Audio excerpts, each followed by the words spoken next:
दोस्तों, हजरत ईसा अलैहिस्सलाम की वफात के बाद क़यामत को सिर्फ 40 साल रह जाएंगे। फिर एक खुशबूदार ठंडी हवा चलेगी जो लोगों के बगलों के नीचे से गुजरेगी, जिसका असर ये होगा कि मुसलमान की रूह कब्ज हो जाएगी और दुनिया में काफिर ही काफिर रह जाएंगे, उन्हें पर क़यामत कायम होगी।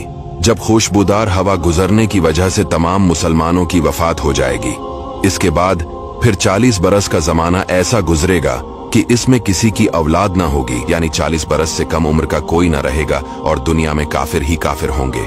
अल्लाह कहने वाला कोई ना होगा, कोई खाना खाता होगा, कोई खेती कर रहा होगा, गरज लोग अपने अपने कामों में मशगूल होंगे कि दफातन हजरत इसराफील अलैहिस्सलाम को सूर फूकने का हुक्म होगा।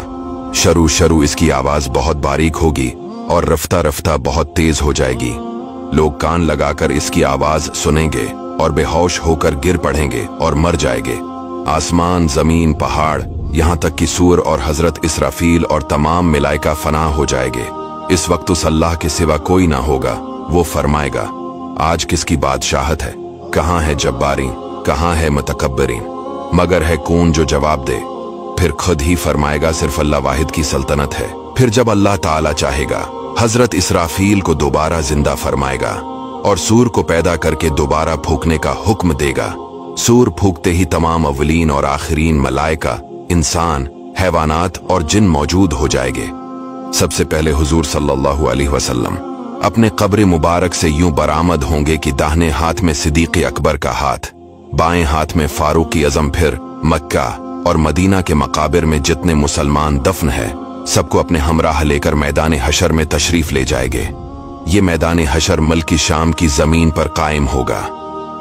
इस दिन जमीन ताबने की होगी और आफताब एक मेल के फैसले पर होगा। दोस्तों, आफताब 4000 बरस की राह के फैसले पर है और इसकी तरफ आफताब की पीठ है।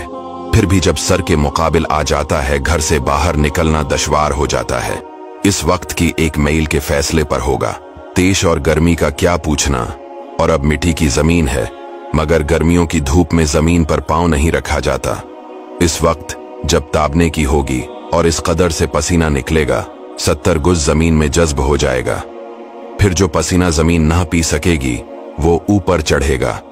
किसी के टखनों तक होगा, किसी के घटनों तक, किसी के कमर, किसी के सीने तक, किसी के गले तक, और काफिर के मुंह तक चढ़कर मिसले लगाम के जगड़ जाएगा, जिसमें वो डबकियां खाएगा। जबानें सूख कर कांटा हो जाएंगी, बाजों की जबानें मुंह से बाहर निकल आ जाएंगी, दिल अबल कर गले को आ जाएंगे। जिसने चांदी सोने की ज़कात न दी होंगी, इस माल को खूब गर्म करके उसकी पेशानी पर दाग करेंगे, यहां तक कि लोगों का हिसाब खत्म हो। फिर बावजूद इन मुसीबतों के कोई किसी का प्रसाने हाल ना होगा। भाई से भाई भागेगा, माँ बाप औलाद से पीछा चढ़ाएंगे, बीबी बच्चे अलग जान चराएंगे। हर एक अपनी अपनी मुसीबत में गिरफ्तार, कौन किसी का मददगार होगा। दोस्तों, ये है महशर का दिन। इसके बाद लोग तमाम नबियों के पास मदद के लिए पुकारेंगे, लेकिन कोई मदद नहीं करेगा सिवाय हमारे प्यारे आका सल्लल्लाहु अलैहि वसल्लम के। इसीलिए दोस्तों, अपने नबी सल्लल्लाहु अलैहि वसल्लम से मोहब्बत कीजिए। हुजूर पेशी हक मज़दा शिफात का सुनाते जाएंगे, आप रोते जाएंगे, हमको